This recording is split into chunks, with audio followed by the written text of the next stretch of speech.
दोस्तों, सोनम रघुवंशी नाम तो आपने सुना ही होगा।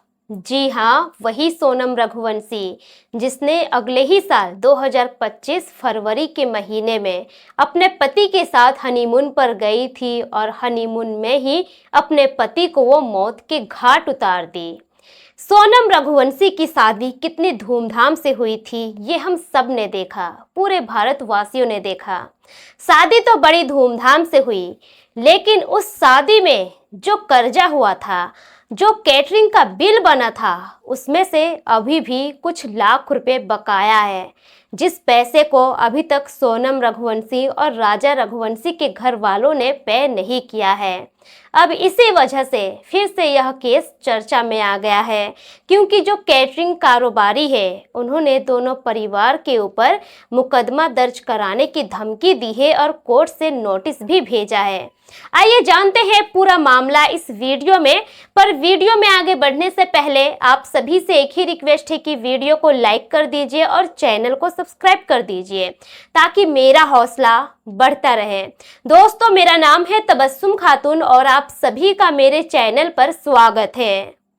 दोस्तों, साल 2025 10-11 फरवरी को सोनम रघुवंशी और राजा रघुवंशी की शादी का प्रोग्राम होता है। अब इस शादी के प्रोग्राम में कैटरिंग का कॉन्ट्रैक्ट दिया जाता है हितेश उर्फ जिमी रोहिरा को और पूरा बिल तय होता है 11,42,550 रुपये, जिसमें से परिवार वाले पे करते हैं 8,60,000 रुपये। ये पे हो जाता है। बाकी का जो बिल होता है उसका हिसाब बंद हो जाता है, क्योंकि शादी में सभी लोग बिजी रहते हैं और कहते हैं कि बाद में हिसाब हो जाएगा। अब जो कैटरिंग कारोबारी होते हैं वो भी शांत हो जाते हैं। धीरे धीरे ऐसा ही समय गुजरता चला जाता है। इसी बीच सोनम रघुवंशी अपने पति राजा रघुवंशी के साथ चली जाती है हनीमून मनाने के लिए मेघालय। लेकिन उसके बाद अचानक से सोनम रघुवंशी गायब हो जाती है। बाद में पता चलता है कि सोनम रघुवंशी ने अपने प्रेमी के साथ मिलकर राजा रघुवंशी की हत्या कर दी। हालांकि राजा रघुवंशी का डेड बॉडी पहले ही मिल जाता है और वो डेड बॉडी राजा रघुवंशी के घर इंदौर पहुंच जाता है। अब इस खबर से पूरे देश में सनसनी फैल जाती है। हर न्यूज चैनल पर बस यही खबर दिखाई जाती है। अब हाल ही में एक न्यूज और तेजी से वायरल हुआ था कि सोनम रघुवंशी का बेल हो गया है और वो मेघालय में ही रहकर कुछ जॉब कर रही है और वहीं पर अपना भरण पोषण कर रही है। इस बात को लेकर भी बहुत बवाल खड़ा हुआ था। लेकिन अब बात है यहाँ पर कैटरिंग कारोबारी का। उन्होंने जो वहां पर खाना खिलाया था शादी समारोह में, जिसका 8,60,000 रुपये तो उनका भुगतान हो चुका है, लेकिन जो बकाया है 2,82,550 रुपया, इसका भुगतान अभी तक नहीं हो पाया है, जिससे कैटरिंग कारोबारी भी बहुत परेशान हैं।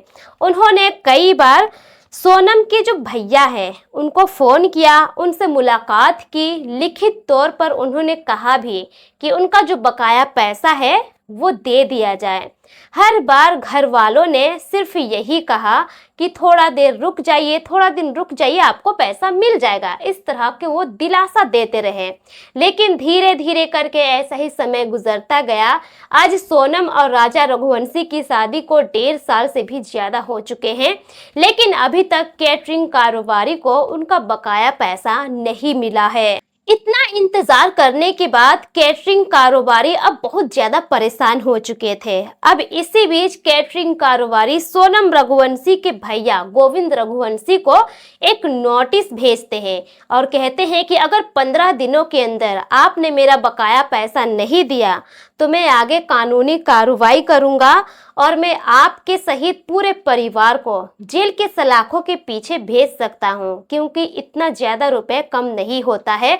मैं पिछले 1.5 सालों से इंतजार कर रहा हूं। आप मुझे सिर्फ आश्वासन दे रहे हैं, भरोसा दे रहे हैं, लेकिन अब तक मेरा पैसा मुझे नहीं मिला है।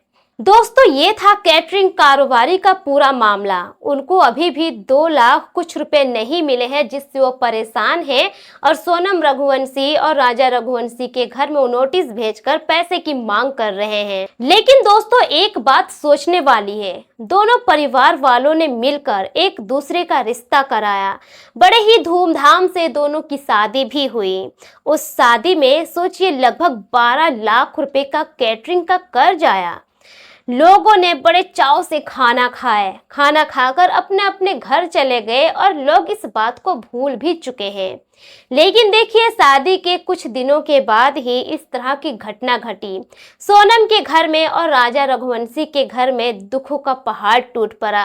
दोनों परिवार वाले बहुत परेशान भी हुए। राजा रघुवंशी के घर वालों का तो बुरा हाल हो गया, क्योंकि उन लोगों ने अपने जवान बच्चे को खो दिया। अभी तक यह केस चल रहा है। दोनों परिवार वाले एक दूसरे के जाने दुश्मन बने हुए हैं। लेकिन शादी में इतना खर्चा करने के बाद भी, कुंडली मिलाने के बाद भी, रीति रिवाज से शादी होने के बाद भी ये शादी तो कब का टूट गया। लेकिन शादी में जो करोड़ों के खर्चे हुए उसमें अभी भी लोग परेशान हैं। सोनम रघुवंशी के घर वाले, राजा रघुवंशी के घर वाले अब भी कर्ज में डूबे हुए हैं और कुछ हो नहीं पा रहा है। इसीलिए कहा जाता है कि शादी सिंपल ही कीजिए, क्योंकि आगे की गारंटी नहीं है शादी टिक पाएगी या नहीं टिक पाएगी। आजकल हमेशा न्यूज में देखा जाता है करोड़पति घर के लोग अपने बच्चों की शादी करते हैं, बड़े धूमधाम से करोड़ रुपए खर्च कर देते हैं। लेकिन क्या फायदा होता है? साल 2 साल 6 महीने में भी हमने देखा है कि शादी टूट जाती है, डाइवोर्स हो जाता है, लड़की अपने घर चली जाती है, लड़का भी अपने घर पे अकेला रह जाता है। तो हमेशा कोशिश कीजिए कि शादी कम खर्चे में कीजिए, ताकि किसी का नुकसान ना हो, दोनों परिवार वाले कर्जे में ना आए। आज सोनम रघुवंशी के घर वाले, राजा रघुवंशी के घर वाले इतना परेशान चल रहे हैं। तो ऐसा काम आप लोग मत कीजिएगा। और किसको क्या पता कि दोनों के मन में क्या चल रहा है। आजकल जो अरेंज मैरिज भी हो रही है, इसका कोई भरोसा नहीं है। हालांकि लव मैरिज का भी भरोसा नहीं होता है। लव मैरिज में भी हमने बहुत सारे कांड देखे हैं। लेकिन जितना हो सके, जब घर वाले अपने बच्चों का रिश्ता करते हैं तो एक बार बच्चों की मर्जी भी जानना बहुत जरूरी है। सोनम रघुवंशी के घर वालों को पहले से पता था कि सोनम किसी और से प्यार करती है, लेकिन उसके बावजूद सोनम रघुवंशी के घर वालों ने अपनी इज्जत बचाने के लिए अपनी बेटी की शादी रघुवंशी समाज में ही कर दी। लेकिन उसके बाद क्या हुआ? सोनम रघुवंशी ने ऐसा कांड किया कि पूरे रघुवंशी समाज की बेइज्जती हो गई। आज शायद सोनम रघुवंशी के घर वाले घर से जब निकलते होंगे, आज भी लोग उन लोगों पर हंसते होंगे और ताने मारते होंगे। दोस्तों यह रहा पूरा मामला आप लोगों के सामने। इस मामले पर आप क्या सोचते हैं? आपकी क्या राय है? अपनी राय कमेंट सेक्शन में जरूर दीजिए और इस वीडियो को ज़्यादा से ज़्यादा शेयर कीजिए। अगर आप मेरे चैनल पर नए हैं तो प्लीज़ चैनल को सब्सक्राइब कीजिए। और आप सब कहाँ से मेरी वीडियोस देख रहे हैं कमेंट सेक्शन में जरूर बताइए, ताकि मुझे भी पता चल सके कि मेरी वीडियो कहाँ तक पहुंच रही है। मिलेंगे फिर एक नई वीडियो के साथ, तब तक के लिए शुक्रिया। जय हिंद।